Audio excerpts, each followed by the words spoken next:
Good morning student. Class 8 chapter 3 का plastics are poor conductors इस topic तक का कंप्लीट कर चुके हैं। So next topic is plastics and the environment. Plastic का और हमारे एनवायरनमेंट का, इन दोनों का एक दूसरे से क्या लिंक है, चलिए स्टार्ट करते हैं। When we go to the market we usually get things wrapped in plastic और पैक्ड इन पॉलीथीन बैग। जब हम मार्केट जाते हैं तो हम ज़्यादातर जितनी भी वस्तुएं खरीद कर लाते हैं, थिंग्स लाते हैं, वो सभी क्या होती हैं, प्लास्टिक में पैक होती हैं या फिर पॉलीथीन बैग में पैक होती हैं। That is one reason why plastic waste keeps getting accumulated in our homes. यही एक रीज़न है जिसकी वजह से जो प्लास्टिक है, वो प्लास्टिक का जो वेस्टेज है वो हमारे घर में जमा होता जाता है, इकट्ठा हो जाता है।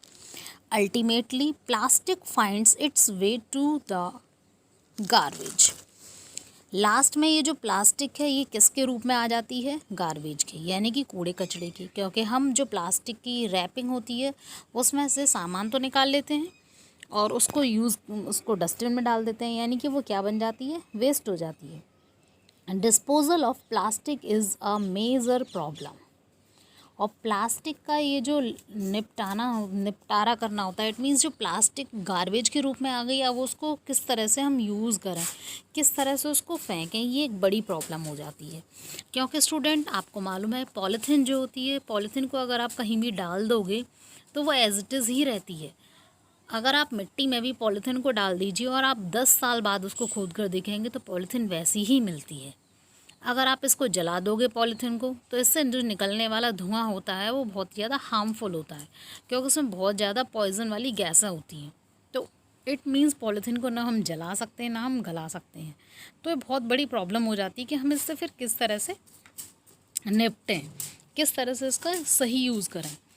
A material which gets decomposed through natural process such as action by bacteria is called biodegradable। जो मटेरियल्स, जिस मटेरियल को प्राकृतिक रूप से, किसके रूप से, प्राकृतिक रूप से वो डिकम्पोज हो जाता है बाय द बैक्टीरिया के द्वारा, तो इस प्रोसेस को बोलते हैं बायोडिग्रेडेबल। या फिर इस तरह का जो गार्बेज होता है उसको बोलते हैं बायोडिग्रेडेबल गार्बेज। यस स्टूडेंट, ये गार्बेज भी दो तरह का होता है, बायोडिग्रेडेबल और नॉन बायोडिग्रेडेबल। बायोडिग्रेडेबल वो होता है जिसके थ्रू जो कूड़ा कचरा है वो सभी क्या होता है कि वो दूसरी फॉर्म में कन्वर्ट हो जाता है। जैसे कि सब्जियों के छिलके हैं, पेपर है, कॉटन के क्लॉथ्स होते हैं, वुड होती हैं, पेड़ों से झड़ने वाली ये लीव्स होती हैं, फल जो हम फ्रूट्स खाते हैं उनके जो पील होते हैं, छिलके होते हैं। अगर हम यानी कि कह सकते हैं जो गीला कचरा होता है, किचन से निकलने वाला जो कचरा होता है, उसको हम डिकम्पोज कर सकते हैं और उसको बैक्टीरिया जो है कन्वर्ट कर देते हैं मैन्योर में, और उसका हम दोबारा से यूज़ कर सकते हैं। इनका हमने यूज़ किया तो ये कैसा गार्बेज बन गया, बायोडिग्रेडेबल। तो ऐसे ही material which gets decompose through a natural process, किसके द्वारा, such by action of bacteria is called biodegradable. इसको आप अंडरलाइन कर लीजिए। और इसके अलावा जो दूसरी थिंग्स है वो क्या है, जैसे टीन है, एल्यूमिनियम है, मेटल है, प्लास्टिक के बैग हैं, ग्लास हैं, कांच जो होते हैं, प्लास्टिक के टॉयज़ होते हैं, इसको क्या है कि इसको हम कन्वर्ट नहीं कर सकते हैं। इसको हम कन्वर्ट नहीं कर सकते तो ये कैसे कहलाते हैं, non biodegradable. A material which is not easily decomposed by natural process is termed non-biodegradable. Clear student? Since non biodegradable और बायोडिग्रेडेबल, यहाँ पर एक टेबल दे रखी है स्टूडेंट, आप इस टेबल को लर्न करोगे। लर्न करने के साथ 1 मिनट में लर्न हो जाएगी आपको ये। लर्न करने के अलावा आप इसको ड्रॉ भी करेंगी। Okay student, since plastic take several years to decompose it is not environmental friendly. Plastic को डिकम्पोज करके देखा कई सालों तक, लेकिन वो कन्वर्ट नहीं हुई। इसी वजह से प्लास्टिक क्या होता है, ये एनवायरमेंट फ्रेंडली नहीं होती, यानी कि ये पर्यावरण की दोस्त नहीं है। इट कॉजेज़ एनवायरमेंटल पॉल्यूशन, इसकी वजह से पर्यावरण में प्रदूषण होता है। Besides the burning process in the synthetic material is quite slow and it does not get completely burn easily. इसके अतिरिक्त जब हम इसको जलाते हैं तो इसमें सिंथेटिक मटेरियल बहुत धीरे धीरे जलते हैं और इसके अलावा ये कम्प्लीटली बर्न भी नहीं होती। यस स्टूडेंट, आपने कभी अगर देखा होगा पॉलीथीन को जलने के बाद में वो गोंद जैसी चिपक के लास्ट में पतली सी बॉल जैसी बन जाती है, लेकिन वो पूरी तरह से राख में कन्वर्ट नहीं होती है ना student. And in the process it releases lots of poisonous flame into the atmosphere causing air pollution. और जब वो जलती है तो बहुत सारी जहरीली गैसें भी छोड़ती है, जिसकी वजह से क्या होता है, एयर पॉल्यूशन होता है। How can this problem be solve. अब इस प्रॉब्लम से किस तरह से सॉल्व कर सकते हैं। इसी वजह से स्टूडेंट अगर आपको याद हो तो गवर्नमेंट ने भी पॉलीथीन पर क्या लगा दी थी, बैन लगा दी थी कि कोई भी पॉलीथीन का यूज़ नहीं करेगा, क्योंकि इनका इतना यूज़ हो चुका था कि हमारे एनवायरनमेंट में बहुत ज़्यादा पॉल्यूशन वाली गैसें आ गई थी। इसी वजह से इस पर रोक लगा दी गई। अभी भी इनको बहुत मिनिमम यूज़ करना है पॉलीथीन का, जहाँ ज़रूरी है केवल वहीं इसका यूज़ करें। अदरवाइज़ कॉटन के जो थैले होते हैं उनके थैले बनाकर उनको लेकर मार्केट जाएं, उसी में सारी सब्जी वगैरह फल वगैरह परचेज़ करके लेकर आएँ।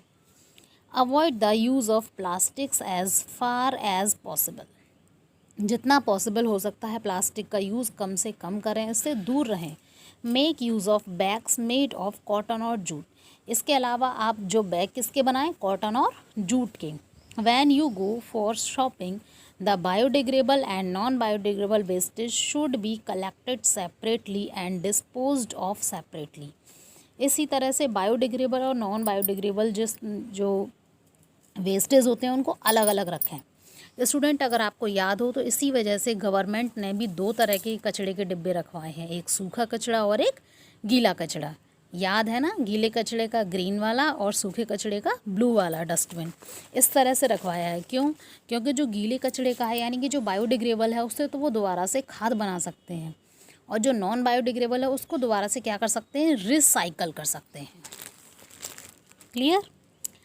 Practice this in your homes. इसी तरह से स्टूडेंट आपको अपने घर में भी रखना है, और घर में रखने के लिए आप क्या करें, किचन में अलग डस्टबिन रखें, और जो बाकी रूम्स में से झाड़ू वाड़ू करने पर, साफ़ सफाई करने पर जो वेस्टेज निकलती है, डस्ट है और जो टॉयज़ वगैरह कुछ टूट वूट गए उस तरह का जो कूड़ा कचरा निकलता है उसके लिए अलग डस्टबिन रखें। ओके, आप अपनी मम्मी को भी यही बात बोलोगे कि मम्मी किचन का डस्टबिन अलग और घर का डस्टबिन अलग।